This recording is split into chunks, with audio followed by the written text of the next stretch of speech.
दोस्तों, आज की सच्ची घटना उत्तर प्रदेश के आगरा ज़िले की है। जो वो 2 भाई होते हैं, बहुत अच्छा उनका ज़िंदगी चल रहा था। लेकिन वो छोटा भाई, उसका देवर होता है, वो अपने भैया की वाइफ़ भाभी को प्यार करने के इधर-उधर उसको फँसा लेती है, और कैसे वो अपने पत्नी को छोड़ देता है और भाभी पर पड़ जाता है, फँसा लेता है, और कैसे उसका घर बर्बाद हो जाता है। इस वीडियो में बने वीडियो बताऊँगा। यह वीडियो से आप लोग को बहुत कुछ सीख मिलेगा। वीडियो में बने रहिए यूट्यूब से।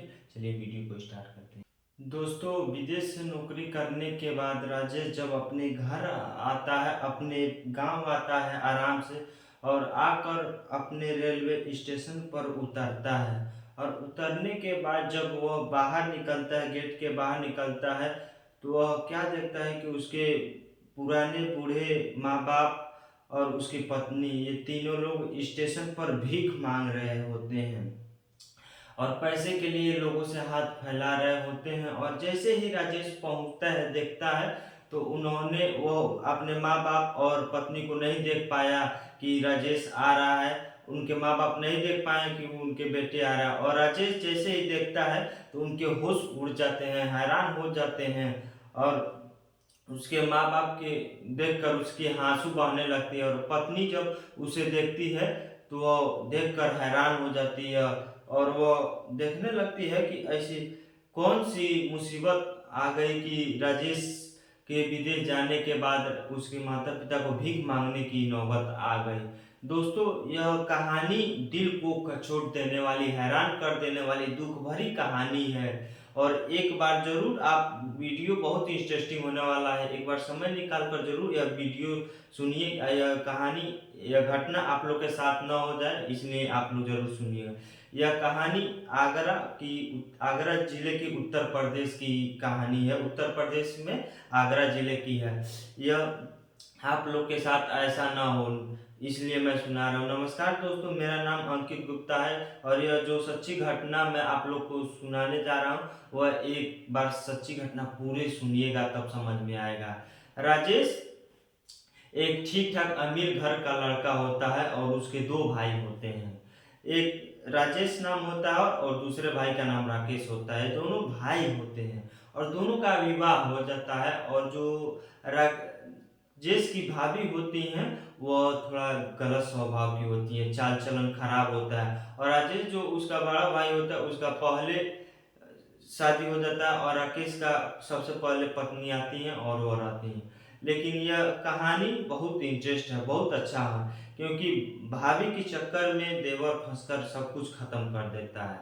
तो दोस्तों, तब तक राजेश का विवाह नहीं होता है, और जब तक उनकी भाभी होती हैं, वो अपने देवर को अपने कब्जे में मत मान लेती हैं और अपने कब्जे में कर लेती हैं। और यहाँ तक होता है कि भाभी अपने देवर के साथ गलत काम, रात में और शारीरिक संबंध भी बनाती थी, और जो कहती थी वो देवर करता था। दोस्तों, यह नतीजा यहाँ तक पहुँच गया कि राजेश का विवाह भी हो गया, और उसकी पत्नी का नाम, जिसका नाम राधा था, वो राधा जैसा था ही वैसे काम था। वह जो घर की थी वो बहुत नेक घर की थी, और राधा जब अपने ससुराल आई, तो उन्होंने यह भी नहीं जाना था कि पति क्या होता है। दोस्तों, जब भी राजेश घर पे आता था, तब पत्नी से कभी अच्छे से बात नहीं करता था, बुरी नज़र से देखता था, और मुंह से अच्छा बात नहीं करता था, और पत्नी से बात भी नहीं पूछता था, और गलत शब्द बोलता था। और पत्नी जब बोलने की मन करती, उससे बोलती, तो वह मार पीट करने था और उसको भगा देता। और वो जो उसको भाभी थी, वही वो करता था, जो कहती वही नौकरी भी करता था, और उसके जो कहती थी वही करता था, क्योंकि भाभी से उसका शारीरिक संबंध था, लगाव था, और भाभी से फंसा हुआ था। और दोस्तों, आप लोग के घर में कुछ ऐसा तो नहीं हो रहा है? जरा सुनिएगा आप लोग। जो भाभी के चक्कर में कुछ करते हैं, वो अपने पत्नी को छोड़ देते हैं। तो दोस्तों, समय ऐसा हो गया कि जो राधा को इतना, अपने पत्नी को इतना परेशान किया, और बेवजह मारना पीटना, और भाभी भी उसे झगड़ती लड़ती थी, क्योंकि वो अपने देवर से रिश्ता रखती थी। तो राधा को जब वह ज़्यादा, उसका पति परेशान करता है राजेश, तो वह राधा अपने भाई को बुलाती है, अपने चचेरा भाई होता है, क्योंकि उसका अपना कोई नहीं था, उसका पिता खत्म हो चुका था, मर गया था और माँ बूढ़ी थी।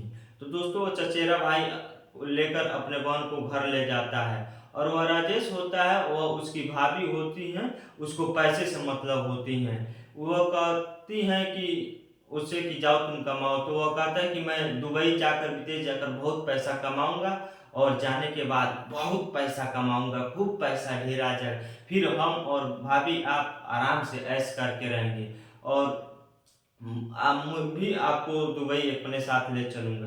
तो भाभी की बात मानकर वह विदेश चला जाता है और विदेश जाने के बाद वह माता पिता को छोड़ देता है और भैया भाभी के पास छोड़ देता है। और जो भाभी होती हैं वह अपने पति से कहती हैं कि जब तक राजेश विदेश गया हुआ है तब तक बुढ़िया बूढ़ा से जो भी धन दौलत है, प्रॉपर्टी खेत बाड़ी है, वो अपने नाम करवा लो, वह सही रहेगा।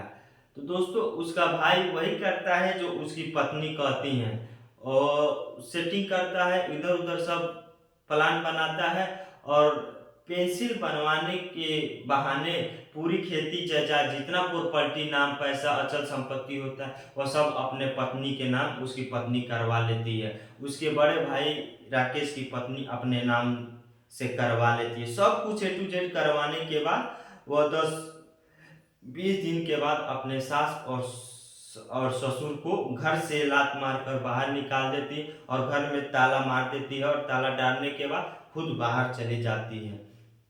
और दोस्तों सास ससुर को घर से बाहर निकालने के बाद खेती बाड़ी सब अपने नाम निकलवा लेती है, लिखवा लेती है और जब कुछ भी नहीं होता उन लोग बूढ़े को लोग को कोई सहारा नहीं होता तो रेलवे स्टेशन पर जाकर वह भीख मांगते हैं इसे हाथ फैला। तो दोस्तों जो आता है, जो आदमी आता है वो दे देता है, जो मिलता है वो खा लेते हैं। तो दोस्तों इधर जो राजेश की पत्नी थी राधा, इसकी माँ गुजर गई और उसके पास इतना भी साधन नहीं था कि जो भी कुछ मिलकर उसको सही कर सके। तो उसने यह विचार किया कि चलते हैं कि कहीं गुजर होगी, कुछ ना कुछ तो करते रहेंगे, कहीं ना कहीं भीख मांगते रहेंगे और अपना पेट पालन करते रहेंगे। लेकिन वह बेचारी बहुत अच्छी सीधी सादी नेक विचार की लड़की थी और वह मेहनत करके कमाना चाहती थी। दोस्तों वह कुछ नहीं करती थी। अब वह कुछ दिमाग में समझ ही नहीं रहता वो करे तो करे क्या। वह रेलवे स्टेशन पर गई कि वहां पर देखने के लिए क्या हो रहा है, तो उसके सास ससुर वहीं पर मिल जाते हैं, राजेश के माता पिता। वह सास ससुर को देखकर फूट फूट कर आंख रोने लगती है और आंसू बहने लगती है और उसके सास ससुर कहते हैं कि बहू तुम्हारा पति विदेश चला गया और तुम्हारे जेठ और जेठानी हो हैं, वह सब कुछ मेरे धन दौलत पैसा प्रॉपर्टी सब अपने नाम लिखवा लिए और भिजवा दिए सब और मुझे लात मारकर भगा दिए और वो पति पत्नी बाहर चले गए। और वो राधा वो नेक दिल इंसान होती है और वो कहती है मेरे पास तो कुछ इतना नहीं है कि मैं कुछ कर सकूं। वो भी एक पैसा मांगने के लिए ही इधर उधर खोजने लगती है कि कुछ पैसा कमाने का आमदनी मिल जाए और वह एक तिरपाल तान कर रात गुजारती है और भीख मांगने का काम करती थी। कभी कभी मौका लग जाता तो राधा ट्रेन में कॉफी वॉफी खाना वाना बेच देती थी और सास ससुर का पालन पोषण करने के लिए उसके सिवा कुछ चारा उपाय नहीं था, आमदनी नहीं था। समय धीरे धीरे कटता गया और खत्म होते गया। कुछ समय खत्म होने के बाद 2 साल बाद जब वो राजेश को याद आया कि चलो मैं घर चलता हूँ, भैया भाभी का फोन नहीं लग रहा है तो अब यहाँ पर मैं क्या करूँ, इतना पैसा कमाया हूँ तो अब घर चलता हूँ। तो दोस्तों उसके बाद में जब वो राजेश घर आता है और घर आने के बाद जब देखता है कि मेरे घर में ताला लगा हुआ है ऐसे, तो पता नहीं कब से ये कई महीने से ताला लगा हुआ है। तो किसी ने बताया कि तुम्हारे भैया और भाभी इस मकान को बेच दिए और चले गए, यहाँ सब कि सब तुम्हारे माता पिता को अपने नाम लिखवा लिए और घर से बाहर लात मार कर बाहर निकाल दिए, भिजवा दिए। और रेलवे स्टेशन पर हम लोगों ने भीख मांगते देखा, किसी आदमी ने बताया। और राजेश ने जब ये सुना तो उसके पैरों तले जमीन खिसक गई और जान उसको जोखिम में पड़ गई। वो उस सोचने लगा कि वो पत्नी को बाहर निकाल दिया, भगा दिया और माता पिता को वो गलत कर दिया। अब वो क्या करे राजेश, वह राजेश घर छोड़ देता है और रेलवे स्टेशन की तरफ चला जाता है। और जब राजेश को यह मालूम चलता है कि मेरे भैया भाभी ने सारी खेती जायदाद पैसा घर द्वार सब अपने नाम पर कर ली और वह भी अपना जमीन बेचकर घर द्वार सब वो अपने ससुराल चली गए दोनों लोग। अब वो अपने माता पिता की तलाश में जुट जाता है और रेलवे स्टेशन पर जाता है और देखता है कि वो आगरा रेलवे स्टेशन पर भीख मांग रहे होते हैं। और जैसे ही कैंट पर पहुंचता है तो वो देखता है, चारों तरफ खोजता है तो माता पिता बेचारे दोनों लोग भीख मांगते हैं। थोड़ी देर बाद जब माता पिता को देखता है और पास पहुंचता है तो फूट फूट कर रोने लगता है, आंखों में आंसू आने लगती है। तभी उधर से उसकी पत्नी पानी ला रही थी, अपने सास ससुर की सेवा कर रही थी, कुछ खाने पीने के लिए भोजन ला रही थी। और जैसे ही पत्नी ने अपने पति को देखा तो वह हाथ जोड़कर अपने पति की पैर पकड़ ली और उतना ही सम्मान किया जितना वो अपने पति को पहले किया था। लेकिन राजेश ने अपने भाभी की चंगुल में फंसाकर अपनी पत्नी को घर से लात मारकर बाहर निकाल दिया और ठुकरा दिया। और जब उसकी पत्नी ने उसका स्वागत किया तो राजेश की आंखों के आंसू से आंसू निकल पड़े और चारों प्राणी माता पिता पति पत्नी एक फूट कर एक नीचे रोने लगे। तो दोस्तों, राजेश के माता पिता यह कहते हैं कि तुम्हारा बड़ा भाई ने बहुत गलत किया, मुझे धोखा देकर पेंशन बहाने बनवाने के लेकर सब कुछ अपने नाम करवा लिया, पेंशन बहाने बनवा, लेकिन तुमने तब भी नहीं माना तो मैं मुझे धोखा देकर ले गए और कहा पेंशन बनवानी है, सब कुछ अपने नाम करवा लिया, तुम्हारा हक भी चला गया, लेकिन तुमने तब भी नहीं माना। और अगर हमारी नेक बहू नहीं मिलती रहती अभी तक तो हम दर बदर ठोकर खाते, तुमने ठुकरा दिया लेकिन बहू ने नहीं ठुकराया। बहू आज भी वही सम्मान करती है, वही स्वागत करती है जो पहले किया करती थी। ऐसी बहू क्या मिल सकती है, ब्रह्मा पिता जो कहते हैं वैसा नहीं मिल सकता। और वह राजेश रोने लगता है और अपनी पत्नी से कहता है कि हमसे जो वो गलती हुई है, कमी हुई है, उसके लिए मैं आपसे सिर झुकाकर क्षमा मांगता हूँ और शर्मिंदा हूँ और ऐसा ही अब हो नहीं सकता। और अब मेरी कमी क्या आप बता दूँ, मैं उस बात को छोड़ो, अब चलो चल कर कहीं पे रहते हैं और हम मेहनत करेंगे, मजदूरी करेंगे और फिर आपका पालन पोषण करेंगे। हो सकता है कहीं भगवान आगे चलकर हम लोग को आगे बढ़ा दे। तो अपने माता पिता को और पत्नी को लेकर शहर जाता है और शहर जाने के बाद एक सब्जी मंडी में एक छोटा सा कमरा लेता है रेंट पर और वहां पर बेचारा पल्लेदारी नहीं कहा जाता, हो जाता है गल्ला लाद कर इधर उधर लोड किया जाता है, वही लोड करता है और पैसा जो उसे मिलता है वो अपने परिवार में चलाता है। क्योंकि चार प्राणी थे, वह धीरे धीरे यहाँ तक होता है कि उसकी पत्नी कहती है कि यहाँ तक करो कि मुझे एक सब्जी की दुकान खुलवा दो, मैं सब्जी बेचती रहूंगी और आप पल्लेदारी की काम करते रहना, मामा मम्मी पापा घर पे रहेंगे और सब लोग एक साथ मिलकर हम लोग दुकान चलाएंगे। और वो कर ही क्या सकते हैं।